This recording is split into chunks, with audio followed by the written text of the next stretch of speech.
ത്രിയേക ദൈവത്തിന് മഹത്വം ഉണ്ടായിരിക്കട്ടെ. വീണ്ടും പ്രഭാതത്തിലേക്ക് ഏവർക്കും സ്വാഗതം. ഉൽപ്പത്തി പുസ്തകം 13-ാം അധ്യായം അതിൻ്റെ 16-ാം വാക്യം. ഞാൻ നിന്റെ സന്തതിയെ ഭൂമിയിലെ പൊടി പോലെയാക്കും. ഭൂമിയിലെ പൊടിയെ എണ്ണുവാൻ കഴിയുമെങ്കിൽ നിന്റെ സന്തതിയെയും എണ്ണാം. അബ്രഹാം സാറ ദമ്പതികൾക്ക് വിവാഹം കഴിഞ്ഞിട്ട് കാലമേറെയായിട്ടും മക്കളുണ്ടാകുന്നില്ല. വിശ്വാസികളുടെ പിതാവായ അബ്രഹാമിനും വിശ്വാസികളുടെ മാതാവെന്ന് വിശേഷിക്കപ്പെടുന്ന സാറായിക്കും മക്കളില്ലാതെ ഇങ്ങനെ നിരാശരായി കഴിയുമ്പോൾ ദൈവം അവർക്ക് പ്രത്യക്ഷരായി പറയുകയാണ്, നിങ്ങൾക്ക് ഇതാ ഭൂമിയിലെ പൊടി പോലെ ഞാൻ സന്തതിയെ നിങ്ങൾക്ക് തരും. മറ്റൊരിടത്ത് പറയുകയാണ്, ആകാശത്തിലേക്ക് നോക്കുക, ആകാശത്തിലെ നക്ഷത്രങ്ങളെ നിനക്ക് എണ്ണാൻ കഴിയുമെങ്കിൽ എണ്ണിക്കൊള്ളുക, അതുപോലെ നിങ്ങൾക്ക് മക്കളെ തരും, സന്തതിയെ തരുമെന്ന് പറയുകയാണ്. ഈ വാഗ്ദാനം നടത്തി കാലമേറെയായിട്ടും അവർക്ക് മക്കളുണ്ടാകുന്നില്ല.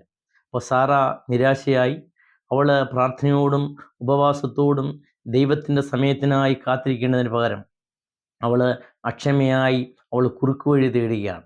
വളഞ്ഞ വഴിയിലൂടെ, കുറുക്ക് ബുദ്ധിയിലൂടെ അവൾ കുഞ്ഞുങ്ങളെ ഉണ്ടാക്കാൻ ശ്രമിക്കുകയാണ്.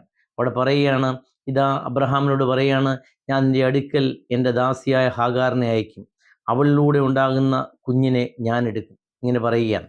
അന്നത്തെ കാലത്ത് അത് അനുവദനീയമായൊരു നിയമമായിരുന്നു. ദാസിയെ, അതായത് യജമാനത്തിക്ക് മക്കളില്ലെങ്കിൽ ദാസിയെ ഭർത്താവിൻ്റെ അടുക്കൽ അയക്കാം.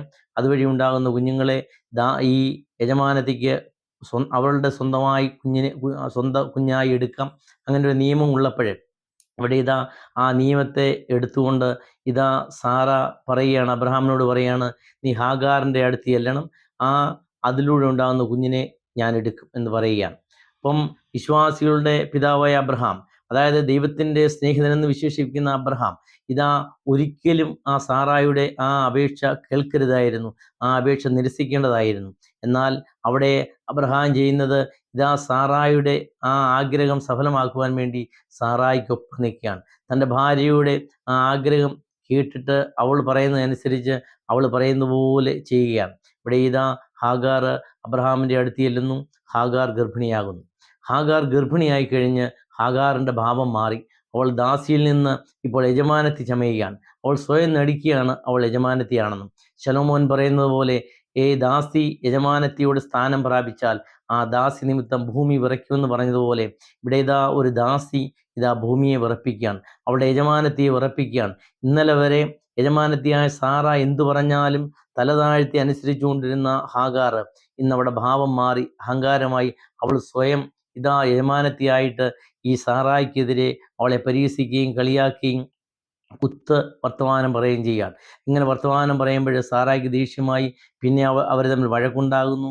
ഇതാ അവരുടെ കുടുംബം ഇതിൽ സമാധാനമില്ലാതെയായി, യുദ്ധാന്തരീക്ഷമായി, പീഡനമായി. ഇതാ ഏറ്റവും ഒടുവിൽ ഗർഭിണിയായ ഈ ഹാഗാർ ഒളിച്ചോടുകയാണ്.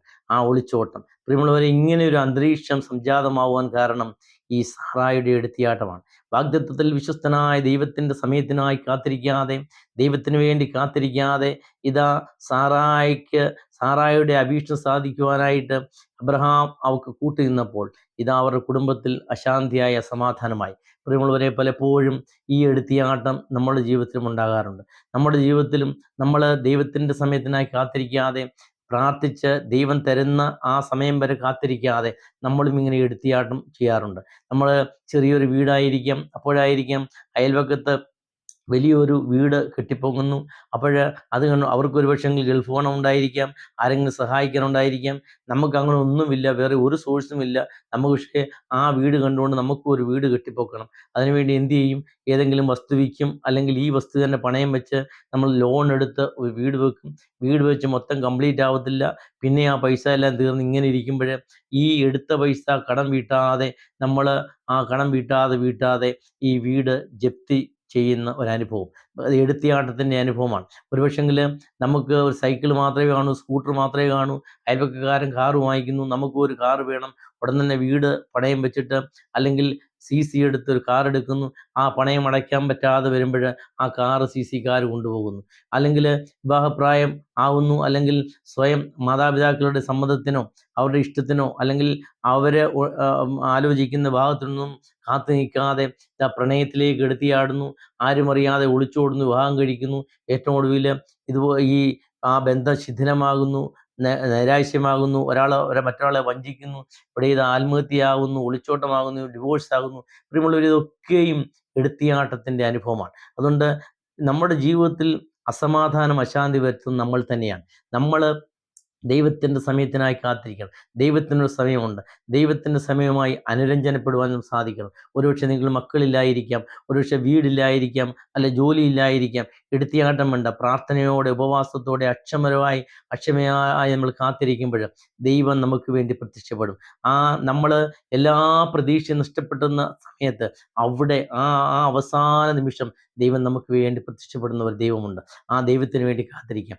അല്ലാതെ എടുത്തിയാട്ടമെല്ലാം ഈ സാറായെ പോലെ നമ്മൾ എടുത്തിയാടിയാൽ ആ ദൈവം വാഗ്ദാനം കൊടുത്തതാണ്. ആ വാഗ്ദത്തിൽ വിശ്വസ്തനായ ദൈവത്തിൽ വിശ്വസിക്കാതെ, ദൈവത്തിന് വേണ്ടി കാത്തിരിക്കാതെ നമ്മൾ എടുത്തിയാടുമ്പോൾ നമ്മുടെ ജീവിതത്തിൽ പ്രയാസങ്ങളും അശാന്തിയും ഈ ഹാഗാറിൻ്റെയും ഈ സാറായുടെയും അബ്രഹാമിൻ്റെയും ജീവിതത്തിൽ സംഭവിച്ചതുപോലെ അശാന്തിയുടെയും അസമാധാനത്തിൻ്റെയും ആ ഒരു അന്തരീക്ഷം സംജാതമാകും. അത് യാതൊരു സംശയമില്ല. അതുകൊണ്ട് നമുക്ക് ഈ സക്കറിയ എലിശബേത്ത് ദമ്പതികളെ പോലെ നമുക്ക് കർത്താവിൻ്റെ സമയത്തിന് വേണ്ടി കാത്തിരിക്കാം.